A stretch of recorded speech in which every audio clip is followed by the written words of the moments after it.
Valentine's day love letter దీని గురించి ఒక చిన్న కథ ఉంది. అయితే ఒక ఆవిడ వాళ్ళ ఫ్రెండ్ అతని దగ్గరికి వెళ్ళి ఇట్లా అడిగిందనమాట. ఒక చిన్న రిక్వెస్ట్. చాలా క్లోజ్ ఫ్రెండ్స్ వాళ్ళు. ఫీమేల్ మేల్ని అడుగుతోంది.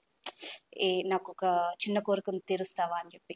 సో అతను బాగా ఆలోచించి ఏంటి ఇది కొత్తగా అడుగుతుంది అని చెప్పి ఏంటి చెప్పు అన్నాడు.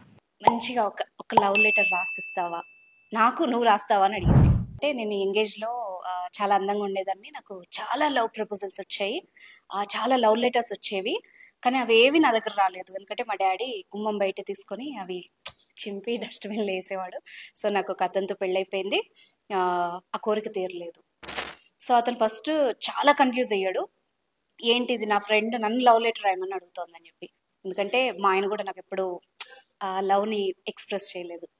అతను ఎక్కువగా షాక్ అయింది. ఎందుకంటే ఆయన వయసు ఒక ఇంచుమించు 60 ఉంటాయి, ఆమె ఒక 58 వరకు ఉంటుంది.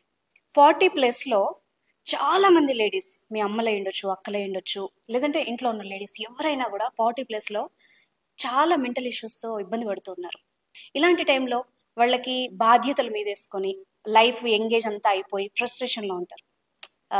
సాడ్ థింగ్ ఏంటంటే వాళ్ళ హస్బెండ్స్ కూడా యంగ్లో ఉన్నప్పుడు వాళ్ళని ఎంత రిసీవ్ చేసుకునే వాళ్ళు, ఏజ్ పెరుగుతుంటే వాళ్ళకంత ప్రయారిటీ ఇవ్వరు.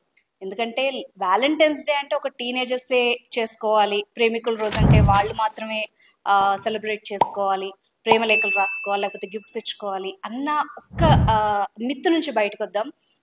సంహౌ మీ పార్ట్నర్స్, భార్యలు భర్తలు ఒక చిన్న ప్రేమ కానుక ఏదైనా ఏదైనా ఒకసారి సంథింగ్ డిఫరెంట్గా ఒకసారి ట్రై చేసి చూడండి. మీ లైఫ్లో ఏదైనా మ్యాజిక్ జరగవచ్చు.